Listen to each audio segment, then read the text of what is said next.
Good afternoon, fellow Marblehead community. Today is March 23rd, Tuesday, 2021, and a wonderful day it was. It's a little windy still out there, but it's all beautiful. It's all good. So I'm going to take this chance, folks, to kind of give you an update based on the recent activity that we've seen in Marblehead. And when I say recent, I mean recent as of from July 20th to March 21.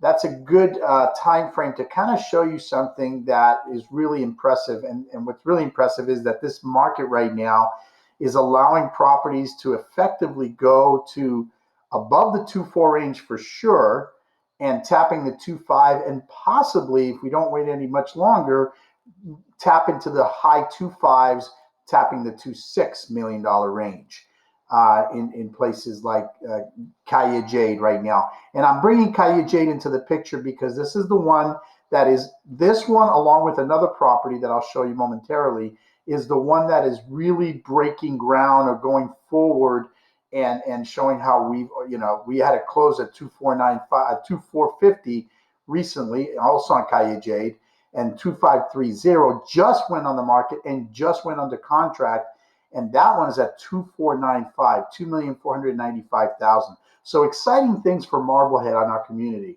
But right now, before I get into that, I want to kind of explain what a CMA means.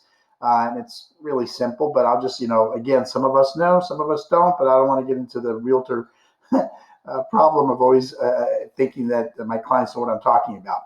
So a CMA, at the end of the day, it's called a comparable market analysis. And basically, it's a side-by-side comparison of homes for sale that have recently sold in the same hood in the same price range. The information is drilled down even further by, type of home, number of bedrooms, number of baths, lot size, neighborhood, property condition, and features, and many other factors like views, which a lot of us share here in Marblehead.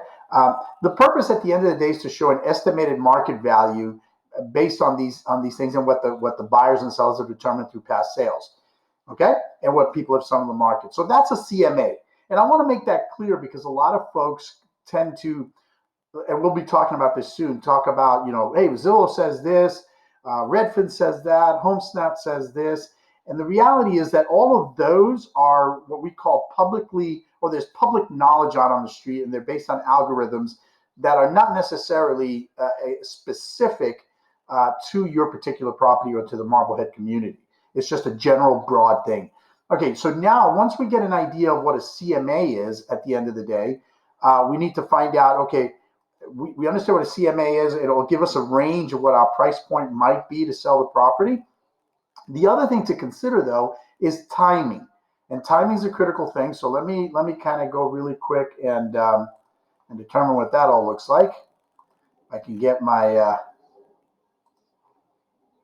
my thing to go over here to the side, which for some reason, since I moved this, it all of a sudden doesn't want me to do something. Oh, there we go. I got to clear that. Sorry about that. Let's go back here. Let's clear all of this. Let's go with done on that and go back here. Computer knowledge. What can I tell you? Just a little bit about me. Again, I'm a realtor with Douglas Elliman. The group I belong to is Roy's Open Houses. Yes, that's me, Roy. Been a realtor and a mortgage banker for the last 30 years primarily, and living here in California since I came with the Marine Corps back in 1982, and I never looked back and never went back home. This has been my home, and raised 4 children here, thank God. But let's talk about briefly what we call intelligent pricing. So once we've determined, or this is going to help us determine even more so what a comparable market analysis should look like. And basically what this pyramid right here shows is at what price point do we set where we're going to get the most eyes on it? Well, in a market like today, we already seeing more eyes because there is a low inventory and a high buyer demand. So we're obviously seeing more higher here. But this strategy right here, and this is basically strategic, the strategy of taking a property 15% below whatever the market value is what you see happening with like auction places where we auction the property. And I have auction background where I've been able to gather 90% of percentage of buyers to look at my property and then negotiate above market value, almost a 10% above the market value. So I do have that experience, and I've been able to do that. But that's traditionally what happens in this strategy is you you reduce the price, or you go out to market, as we say, at 15% below whatever the market value is. And we have to determine what that market value is also. But at the end of the day, that's strategy number one. Strategy number two is setting it at market value. Well, in today's world, we can kind of get a general idea what that market value looks like. But what we're seeing right now is we're seeing obviously above market value. But strategy number two for setting a price, sometimes in the past we've done 10 to 15% above the list price of a property or the market value. And basically a lot of realtors would do that in order to negotiate downward. In other words, knowing that buyers want to buy and they understand and they get a knowledge base, they have their own education on what's going on in the market. They want to get a deal, so they'll negotiate downward. So typically it was a way to get to negotiate downward and still be you coming out on top based on what your price was or what that price that you and I would reflect on. The interesting thing about today's market right now is that this pyramid has basically been rolled upside down.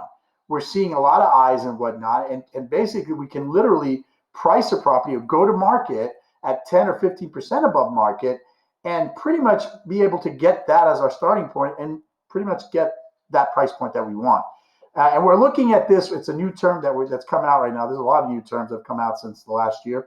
Something called aspirational pricing, or the glass ceiling. So in some cases, we can see glass ceiling and make it work. Now, that's all fine and dandy. We don't want to get caught in the trap either of pricing so high where the buyers, I don't care how desperate they are, they're not going to go there. So a good way to determine that is now we go to timing. And timing is the weeks on market. So and you'll see this later on, I'll show you some more information about that. But right now what we're seeing is an average property that goes on the market is gone in 26 days. From the moment you put in the stake in the ground, boom, it goes 26 days. Which means that anywhere between the first 2 weeks, 2 to 3 weeks, we're going to see activity. The question is, if there's a lot of activity with actual offers, that's what will determine whether or not we are priced correctly or we went to market correctly. Okay, if we don't see any activity at the aspirational pricing, let's call it, that I mentioned earlier, then we definitely have to consider going back down a little bit, just enough to get people really motivated to create more activity and more buyers and whatnot to come into the competition ground frame. Okay, so I'm hoping that you folks understand what I just kind of shared with you, the importance of a CMA, what a CMA is, the importance of intelligent pricing and timing. That's critical. Now let's move into the actual comparables, or the comparables that we're seeing right now. And I'm going to remove my face from here for a moment, just briefly. Just put it off to the side. What we're going to focus right now mostly is on what the original price was, what the actual sold price was, and what the sold date or days on market it occurred. I'm going to take this one out of the picture because for some reason it was kind of more of a distress sale, so we're going to remove that for the moment from this plan. Now, so what we've seen right now, what really prompted this recent activity report right now is obviously Calle J, 2530 Calle J just came on the market recently at $14.95. Within 3 or 4 days right now, it literally already has a contract in mind. So it's currently listed as active under contract. So there is a contract right now at $14.95. And I just want everybody to take a look at this, the particulars. 3-bedroom, 3-bath, 2,900 square foot, 3-car garage, 5,200 square foot with a view. Okay, obviously. And this is the original list price. Again, I am not surprised. I will not be surprised if it actually goes at price or above. But now, this is a critical one, and we're all rooting for this to go at $14.95 or above, because that's going to create more value for our properties when we put them on the market. The next one that shows us where the market has been heading is the sale that occurred recently, also actually back in last year in 2020, and it closed in 5 days at 1,490. Now look at this: 3-bedroom, 4-bath, 3,100 square foot, larger lot size, 3-car garage. You would think and say, well, Roy, obviously this one, I can see how that happens because it's a larger deal. But here's the thing: where the market is sitting and how competitive it's getting right now, amongst buyers, which is one of those things that I love to negotiate, is that competition to drive that price higher. It should not be unheard of that we're going to see the other jade go for 1495 or more, tapping the 15 for sure, irrespective of these things, these factors that we all kind of look at and go, hey, bigger property, I could see that. The other one, smaller property. But at the end of the day, that's what's going on in our marketplace. So those two properties have really launched Marblehead into an arena that is now tapping the 15s, going into possibly the 16s, especially in this area or this community up here. So once again, just to kind of not overstate the issue, but for instance, Villa Aguila right here closed back in February. This is an example of a property that was a tad overpriced at that time. The original price point was this, and it sold for this, which is basically at about 97%, 3% below what they listed it for, 3% below. So remember those numbers, because what we're going to see here at Calle Jade started out original price at 1388, which basically meant 1,390,000, and it sold for 1,490,000, almost 100% above, $100,000 over asking price, original price. And that's what this says right here. Sold price at 107% of the original price. This is what's setting the trend. This is what we're looking at and seeing. This is how we're jumping up, and this is how this market's affecting Marblehead. Again, other properties, 93%. This one sold right at 100%, right at price point, original price point, 11 days. Again, also want to note the days on market, dropping. I mean, the moment they come out, they're out there. Once again, let's go a little bit further right here. So this one, Corte Amatista, I have no doubt will probably be at 1,375 or below. Now, this was a property that held on for quite a while, waiting to see what the market can bear. And immediately, the moment the market came into January, February, we immediately saw an offer. And this is called pending, meaning all contingencies have been removed, meaning all appraisal, loan, conditional, any condition, they're gone. No more conditions. They're ready to buy. It's going to close escrow pretty soon. Viateca, again, on the market also, and then active. So I hope this kind of gives a nice, good overview of the point that I'm trying to make it, which is that we're seeing an increase in what the property is going to sell. So for instance, here's kind of a 7,000-foot view of what the average is. So the average is obviously taking into consideration a lot of activity from 2020, latter part of 2020, which was still COVID related and whatnot. So we're seeing kind of that average. But what's going to happen, like I said, is that these pendings right here and these actives right here are going to move this average higher into tapping into the 14s for sure. Like again, this literally was the leader. You know, that was the leader right there. And we will continue to see leaders like this occur as we progress. Again, the average is 1.3 here, taking into consideration a lot of 2020. But now as we move into 2021, look at the average. Move to the 1.412. And obviously this average, once it closes, will probably move all of these averages immediately up. Kind of a simple concept to look at. Now, this is another kind of view to understand where the range is sitting right now, where the range of sales are sitting in the activity in this gray area here. All these reds represent sales. The green represents an active. The yellows represent things that are going to close, properties that are going to close. So once again, and this is also based on the per square footage. But as you can tell, irrespective of square footage, you know, here's Jade and would say, yeah, okay, well, you know, Jade at this price point right here is perfect because it's got a bigger square footage and it should sell for that. But no, I mean, look at this one that's 1830 and it's selling for 1,449,500. Again, tapping the 1.5 range without even batting an eye. Not much of a square footage per se, just sitting right there at the 1830. Yes, the largest lot size and whatnot, not going to knock it. But just to make the point, you know, here we go. So we're seeing a lot of everything going from this range, really, from here into this range right there, or more or less from the 1.4s tapping the 1.5s. This is just another way to show the indication that irrespective of square footage, we're still seeing activity that's selling. This one pending 1375, this one 1350, Avenida Oliva. Again, Calle Jade, the 2 leaders right here at 1490, 1360, and 1370. So again, tapping the 14s, already breaking the ceiling of getting close to the 15. Days on market. So this is, again, another interesting this is what I mentioned earlier on as it pertains to how we go to market, and where we end up based on where we went to market, the original price versus where we went at. This represents the traditional way of going to market. You go high and you end up low. And by low, I mean not low, but at a certain percentage of this one, for instance, went roughly at about 97% over the original list price. This one, look at that spread. Again, it started out at the 1.5. Sorry, market couldn't bear it, wasn't doing it. And it went down to this price point, which was eventually sold for 1.370.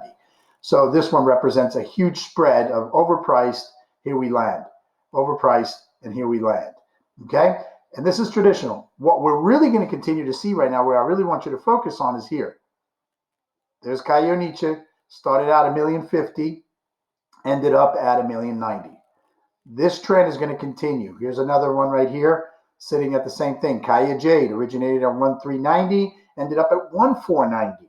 Okay, we're going to continue to see this trend. That's just the nature of the beast, as they say. Days on market, again, all under 41. This is considered a seller's market right here, a seller's market. Anything under 30 days is considered a seller's market. Okay. Here we go. That shows the different Calle Nietzsche and everything at 103%. Sold 3% above, 5% above, 2% below, and so forth. Okay. Now, last but not least, what is it that, remember, the buyers and the consumers are looking. They're looking online, and they're thinking that for some reason, the Redfins and the Zillows and the Home Snap and everything like that are accurate indication of what the market is. So they feel like, hey, I'm empowered to go buy a property and feel good. Well, this kind of shows that the average, and this number right here says that this is the differential. In other words, 5.7% is what the average has been basically from the sold price and what Zestimate or Zillow eventually said they were worth. So this is the average that they all sold for. This is what Zestimate is saying now they're valued at. And the thing to understand about these AVMs, I call them AVMs, public valuation machines or platform, is that they really don't have a handle on what the price is. They're just taking the same thing, the solds, they're doing some average, and they're kind of going, okay, boom, and they put it out there like that.